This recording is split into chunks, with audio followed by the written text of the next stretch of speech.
स्वामी विवेकानंद संक्षिप्त जीवनी। रूपांतरण। नरेंद्र की चारित्रिक दृढ़ता पर श्री राम कृष्ण का जो अटूट विश्वास था तथा उनके प्रति जो निस्वार्थ प्रेम था, उसने नरेंद्र के कठोर हृदय को जीत लिया। जैसे जैसे श्री राम कृष्ण से उनकी घनिष्ठता बढ़ती गई, वैसे वैसे उनकी प्रतिरोध करने की प्रवृत्ति भी कम होती गई और अंततोगत्वा उन्होंने श्री राम कृष्ण के प्रति अपने को पूरी तरह समर्पित कर दिया। बाद में नरेंद्रनाथ बहुधा कहा करते थे, एकमात्र श्री राम कृष्ण ही ऐसे थे जिन्होंने, जब से मेरा उनसे परिचय हुआ, मुझ पर सदैव समान रूप से विश्वास किया, यहाँ तक कि मेरी माँ और मेरे भाई भी ऐसा न कर सके। वो उनका मेरे प्रति अधिक विश्वास और प्रेम ही था जिसने मुझे उनसे सदा के लिए बांध लिया। एकमात्र वे ही जानते थे कि एक दूसरे से किस प्रकार प्यार करना चाहिए।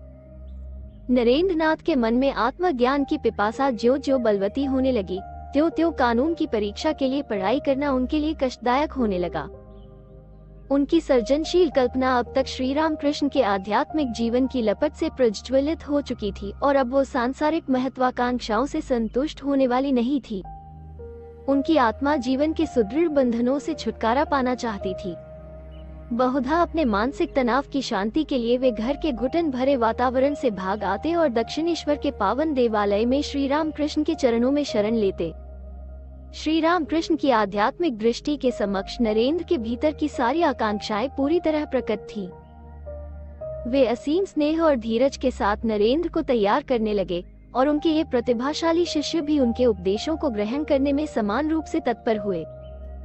अपनी अपूर्व मेधा और अनुपम उत्साह के कारण नरेंद्र अपने जीवन में वो सब उतारने में समर्थ होने लगे जो व्यवहारिक सुझाव एवं उपदेशों के रूप में श्री राम कृष्ण के मुख से निकला। श्री राम कृष्ण के शिष्यों में वे ही ऐसे थे जो चट श्री राम कृष्ण के अर्थ गर्भ संदेश के मर्म को पकड़ लेते। एक दृष्टांत इस बात को समझाने के लिए पर्याप्त होगा। सन 1884 के किसी समय एक दिन श्री राम कृष्ण दक्षिणेश्वर के अपने कमरे में अपने शिष्यों से घिरे बैठे थे। नरेंद्र भी वहां उपस्थित थे। वार्तालाप में वैष्णव धर्म का प्रसंग उठा। श्री राम कृष्ण ने उस धर्म के कुछ प्रमुख अनुयायियों के सिद्धांतों के सार को शिष्यों के समक्ष रखा और उस प्रसंग को समाप्त करते हुए बोले, ये धर्म अपने अनुयायियों पर 3 बातों के अभ्यास पर बल देता है: भगवान नाम में रुचि, जीव दया और वैष्णव सेवा। मुश्किल से उन्होंने ये शब्द कहे ही थे कि समाधि में चल गए। कुछ समय बाद वे अर्धबाह्य दशा में आए और अपने आप से कहने लगे, जीवों पर दया, जीवों पर दया। अरे मूर्ख, धरती पर रेंगने वाला एक तुच्छ कीड़ा तू दूसरों पर दया करेगा? तू दया करने वाला कौन होता है? नहीं, ऐसा नहीं। जीवों पर दया नहीं, सेवा, सेवा, शिव ज्ञान से जीव सेवा। जो भी वहाँ पर उपस्थित थे, निस्संदेह उन सभी ने श्री राम कृष्ण के इन वचनों को सुना, पर नरेंद्र को छोड़ और कोई उसके मर्म को न पकड़ सका। जब नरेंद्र कमरे से बाहर आए तो उन्होंने दूसरों से कहा, गुरुदेव के इन अद्भुत वचनों में आज मुझे कैसा अनोखा प्रकाश मिला है। उन्होंने कितनी सुंदरता के साथ भक्ति के आदर्श को वेदांत के ज्ञान के साथ समन्वित किया। इन ज्ञानपूर्ण वचनों से मैंने समझा है कि समाज से दूर रहने वाले मुनि और तपस्वी वेदांत के जिस आदर्श को अपने जीवन में उतारते हैं, उसका व्यवहार घर में रहकर भी हो सकता है और उसे जीवन की दैनंदिन क्रियाओं में भी उतारा जा सकता है। मनुष्य चाहे जिस व्यवसाय में हो, वो ये समझे और अनुभव करे कि ईश्वर ने ही अपने आप को इस संसार और विभिन्न जीवों के रूप में अभिव्यक्त किया है। वो सर्वव्यापी है और सर्वातीत भी। वही नाना प्रकार के जीव बना हुआ है। हमारे जो प्रिय हैं, वे भी सब उसी के रूप हैं, फिर भी वो इन सब के परे हैं। मानव में देवत्व की ऐसी अनुभूति अहंकार को ठहरने नहीं देती। उसका अनुभव कर लेने पर मनुष्य किसी से न तो ईर्ष्या कर सकता है और न किसी पर दया ही। जीव को शिव का रूप जानकर उसकी सेवा करने से चित्त शुद्ध होता है और अविलंब ऐसा साधक यह अनुभव करता है कि वो सच्चिदानंद स्वरूप ईश्वर का ही अविभक्त अंश है। जो हो, यदि भगवान की इच्छा हुई तो वो दिन शीघ्र आएगा जब मैं विद्वान के समक्ष इस उदात्त सत्य की घोषणा करूंगा। मैं इसे विद्वान और मूर्ख, धनी और निर्धन, ब्राह्मण और चांडाल सबकी समान संपत्ति बना दूंगा। कालांतर में नरेंद्रनाथ की यह महती इच्छा अक्षरश सत्य हुई। उन्होंने मानवता के समक्ष ज्ञान पर आधारित सेवा के उस महान आदर्श की घोषणा की जिसे उन्होंने पवित्र विरासत के रूप में दक्षिणेश्वर की शांतिमय तपोभूमि में अपने गुरुदेव से प्राप्त किया था। 1885 ईस्वी के मध्य भाग में श्री राम कृष्ण के गले में एक उपसर्ग दिखाई देने लगा, जो अंततोगत्वा घातक कैंसर में परिणत हुआ। उन्हें चिकित्सा के लिए पहले श्यामपुकुर के एक मकान में रखा गया और बाद में काशीपुर के उद्यान भवन में उनके रहने की व्यवस्था की गई। श्री राम कृष्ण जान गए थे कि उनके लीला संवरण का दिन समीप आता जा रहा है, इसलिए वे अपने प्रमुख शिष्यों में ईश्वर दर्शन की तीव्र इच्छा को जगा देने के लिए अधिक उत्सुक हो चले थे। उन्होंने अपने शिष्यों को केवल आध्यात्मिक निर्देश ही नहीं दिए, वरन साथ ही इन उपदेशों के पालन के लिए उन्होंने प्रेरणा और शक्ति भी प्रदान की। उनका स्वयं का जीवन, उनकी वाणी की अपूर्व शक्ति, उच्चतम समाधि में मग्न हो जाने की उनकी सहजता और ईश्वर के साथ उनका ऐक्य, ये सब बातें इन तरुण शिष्यों के लिए अजस्र प्रेरणा का उत्स थीं। जिस समय नरेंद्र सभी ओर से प्रतिकूल परिस्थितियों के धक्के खा रहे थे, श्री राम कृष्ण का संदेश उनके हृदय की गहराइयों में उतर गया और सदा के लिए वहीं बस गया।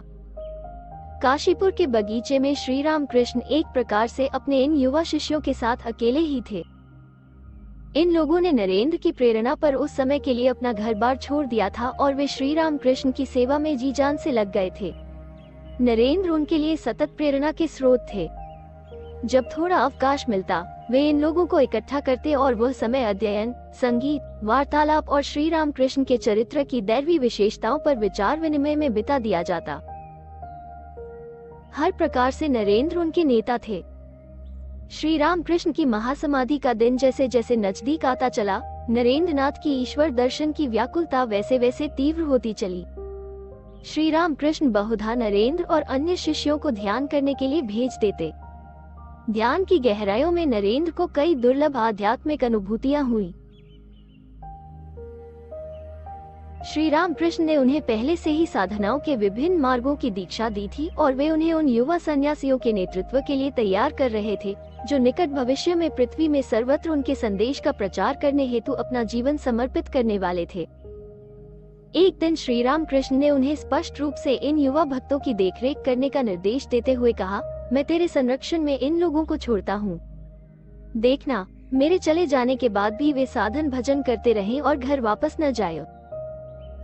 एक दूसरे दिन इन युवा शिष्यों को भावी सन्यासी जीवन के लिए मानो तैयार करने हेतु श्री राम कृष्ण ने आदेश दिया कि वे सन्यासियों की तरह घर घर जाकर भिक्षा मांग लाएं। उन लोगों ने इस तरह जो भिक्षा संग्रह की, उसे बगीचे में पकाया गया और श्री राम कृष्ण को निवेदित किया गया। इससे श्री राम कृष्ण बहुत प्रसन्न हुए। वे जानते थे कि शीघ्र ही ये बालक त्याग का गैरिक बाना धारण करेंगे और ईश्वर की खोज में लग जाएंगे तथा जीवन निर्वाह के लिए आवश्यक खाद्य सामग्री की भिक्षा गृहस्थों के घर से करेंगे। उन्होंने स्वयं इन लोगों को सन्यासी के रूप में दीक्षित किया और इस प्रकार उनके हृदय की कामना पूरी कर दी। अब हम नरेंद्र की साधना की उस महत्तम घड़ी में आते हैं, जब उन्होंने आध्यात्मिक दर्शनों की चूड़ांत महिमा को प्राप्त कर लिया। नरेंद्र निर्विकल्प समाधि के लिए आकुल थे। वे उस दिव्यत्व के अनुभव के लिए प्रार्थना कर रहे थे। उनकी यह तीव्र कामना थी कि अनिर्वचनीय चैतन्य सागर में अपने अहम को लीन कर दूं। इस अनुभूति के लिए वे बहुत दिनों से श्री राम कृष्ण के पीछे लगे थे। एक संध्या यह अनुभूति अचानक उन्हें प्राप्त हो गई। जब वे ध्यान कर रहे थे, वे सारा देह बोध भुला बैठे और उनका मन अतिचेतन अवस्था में निमग्न हो गया। वो निर्विकल्प समाधि की अवस्था थी। इस घटना का उल्लेख करते हुए श्री राम कृष्ण ने बाद में कहा था, मैंने जगन्माता से प्रार्थना की है कि वे नरेंद्र के निर्विकल्प समाधि के इस अनुभव पर पर्दा डाल रखें। उसके द्वारा बहुत सारा कार्य होना है, पर यह पर्दा इतना छीना है कि वो किसी भी समय फट सकता है। नरेंद्र की उस निरपेक्ष ब्रह्म की अनुभूति की दुर्दमनीय इच्छा को देखकर श्री राम कृष्ण को यह निश्चय करना पड़ा था कि वे उन्हें वह अनुभूति प्रदान करेंगे। पर वे यह नहीं चाहते थे कि नरेंद्र उस अवस्था में बने रहें, क्योंकि नरेंद्रनाथ के लिए बहुत सा कार्य पड़ा हुआ था। अपनी महासमाधि से 3 या 4 दिन पूर्व श्री राम कृष्ण ने नरेंद्र को अपने समीप बुलाया और भावी कार्य का भार विधिवत उन पर सौंप दिया। 16 अगस्त 1886 को श्री राम कृष्ण अपने शिष्यों को घोर शोक में डुबाकर महासमाधि में लीन हो गए। इसके पश्चात नरेंद्र इन युवा शिष्यों को एक सन्यासी संघ में संगठित करने लगे। जो लड़के फिर से अध्ययन करने के लिए घर लौट गए थे, नरेंद्र उनके यहाँ गए और अत्यंत उत्साह दिलाते हुए उन्हें वराहनगर आने की प्रेरणा देने लगे, जहाँ रामकृष्ण संघ का पहला मठ प्रारंभ किया गया था। एक बार वे मठ में आए कि नरेंद्र के भजनों और रोमांचक संलापों में निहित आध्यात्मिक प्रेरणा का प्रतिरोध न कर सके। एक के बाद एक ये युवा शिष्य इकट्ठे होते गए और अंत में उन्होंने अपने को नरेंद्रनाथ के प्रेरक नेतृत्व में एक पावन व्रत सूत्र में बांध लिया। इस समय इन बालकों को अत्यधिक अभावों का सामना करना पड़ता, पर अभाव की यह विकरालता उन्हें भयभीत न कर सकी। अपने गुरुदेव के निर्देशों के पालन में वे इतने मग्न थे कि वे निद्रा भूलकर रात पर रात प्रार्थना और साधना में बिता देते। नरेंद्र सदैव ही उन्हें प्रज्वलित त्याग और तीव्र भक्ति के लिए प्रेरित करते रहते। उच्चतम सत्य की अनुभूति के संघर्ष को तीव्रतर बनाने के लिए प्राच्य और पाश्चात्य दर्शनों के अध्ययन में घंटों बिता दिए जाते।